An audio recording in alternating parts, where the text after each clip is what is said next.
او مثلا معاه منديل ولا حاجه كده، يروح ماسك المنديل. خدي بالك، بقول لك هو النبي صلى الله عليه وسلم ضرب زوجته في يوم من الايام، يعني مسكها كده وضربها في عينيها وبعصايه والقصه دي كلها. تعال نشوف النبي صلى الله عليه وسلم يقول ايه. عن ام المؤمنين عائشه رضي الله عنها قالت: ما ضرب رسول الله صلى الله عليه وسلم شيئا بيده قط، لا امراه ولا خادما. يعني ايه الكلام الجميل ده؟ يعني عمره يا ابني ما ضرب زوجته، عمره يا ابني ما اذى زوجه من زوجاته بالضرب ولا بالسب ولا بالشتم. طب كان بيتعامل في المشاكل ازاي؟ باسلوب القران اللي ربنا علمهن في القران. قال الله جل في علاه: وعاشرهن بالمعروف. خد بالك، عاشر مراتك بالمعروف، لان والله ما هتتغير الا بالاحسان. وتعالى لو مثلا نشزت مثلا، يعني ربنا سبحانه وتعالى قال ايه؟ والمرأة الناشز مش اللي هي نسيت تعمل لك كوباية الشاي، ولا نسيت تكوي لك القميص، ولا نسيت تعمل لك الاكل في الميعاد اللي انت بتحبه يا حبيبي، لا طبعا. المرأة الناشز هي اذا دعاها زوجها للجماع او للفراش امتنعت بدون عذر كده. راجل بينفق عليها، راجل محسن اليها، مرة واحدة كده يا بنتي يا راجل لا. طيب في الوقت ده اعمل ايه؟ اضرب يا شيخ؟ لا طبعا يا شيخ ما تضربش. طب يا شيخ اجيب العصايه وانزل في؟ لا يا شيخ ما تضربش. تعال نشوف القران، نحكم القران بينه وبينك كده.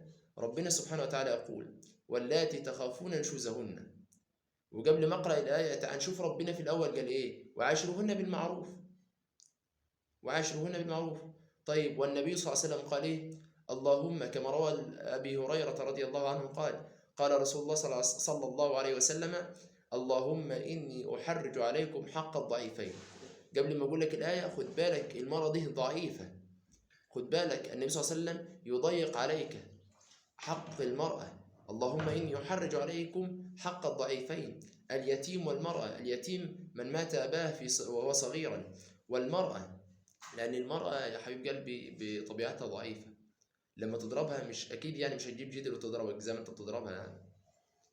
وربنا سبحانه وتعالى في أسلوب التأديب في القرآن قال إيه؟ واللاتي تخافون نشوزهن. أروح أضربها؟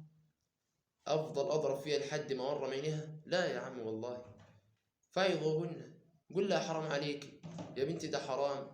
وذكرها بالحساب، وان في يوم القيامه هتسالي وليه عملت كده فاهم انت؟ طيب ما ينفعش اضرب؟ لا برضه اصبر عليا شويتين ثلاثه. فعظوهن. طيب ما ينفعش الوعظ؟ واهجروهن في المضاجع.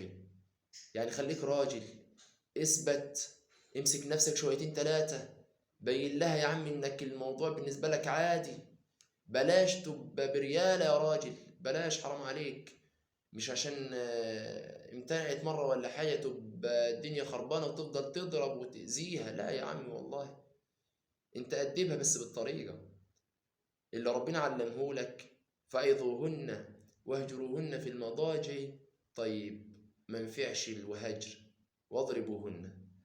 طبعا انت هتقول لي اختي بس الحل جه من عند ربنا سبحانه وتعالى، وانا كده اروح اضرب وامسك وانفخ عينيها والقصه دي كلها واجيب الجدر واكسره عليها والناس تسمع والجيران تسمعني؟ لا والله، لا والله، مش ده المقصود.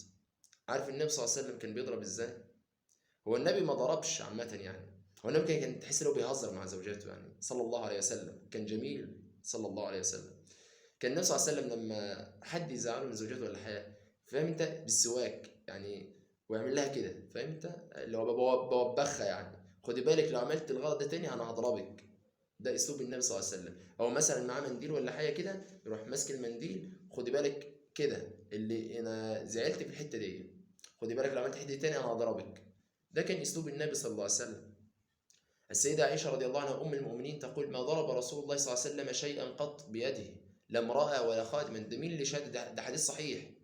ده اللي شهدت بكده زوجة من زوجات النبي صلى الله عليه وسلم.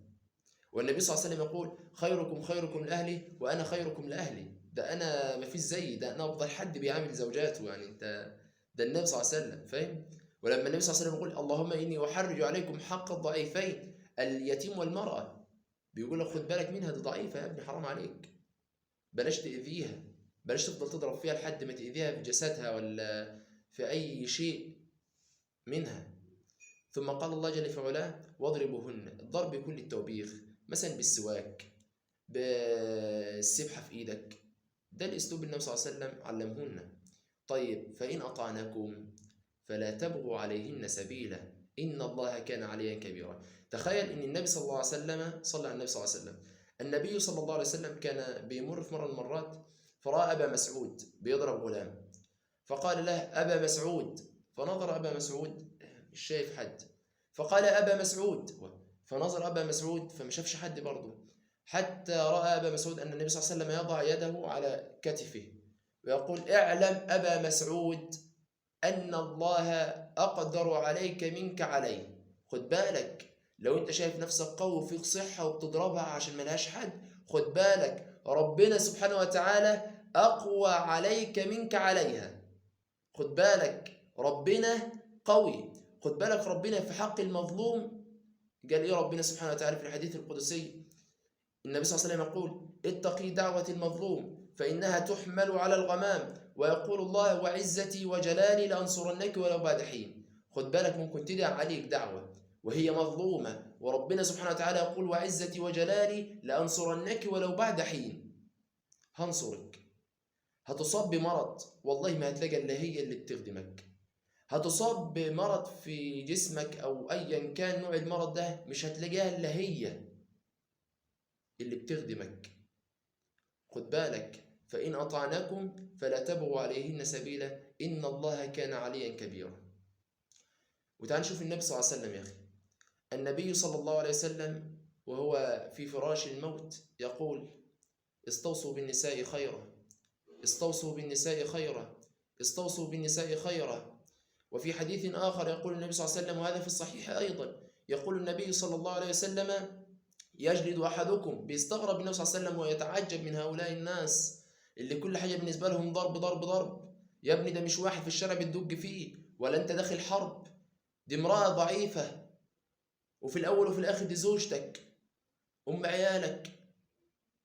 خيركم خيركم لأهله وأنا خيركم لأهلي. قال النبي صلى الله عليه وسلم يجلد أحدكم امرأته جلد العبد، يعني انت واحد مننا يجلد زوجته جلد العبد، يفضل يضرب فيها كأنه بيجلد في عبد. ثم يأتيها آخر النهار وتيجي في آخر الليل كده انت عايز الدنيا تبقى جميلة وتضحك وتهزر وتلعب. ده ايه عقلك ده يا عم؟ يا عم ربنا سبحانه وتعالى لما قال لك لما المرأة تبقى ناشز أدبها ازاي؟ فايضوهن. يحفظ حديث جميل كده عن النبي صلى الله عليه وسلم ويحفظ آيتين من القرآن ويقول لها بنتي حرام واقرأ عليها القرآن وتعلمها وعلمها الصلاة. طيب ما ينفعش واهجروهن في المضاجع، بعد شويتين ثلاثة وخليك راجل واثبت، وخليك راجل واثبت. طيب ما ينفعش كمان واضربوهن، والضرب كما كان يفعل النبي صلى الله عليه وسلم توبيخ، فاهم انت اللي هو بحذرك معاك منديل ارمي عليها لو عملت كده تاني انا هضربك. في اخر الفيديو ما تنساش تصلي على النبي صلى الله عليه وسلم، والسلام عليكم ورحمة الله وبركاته.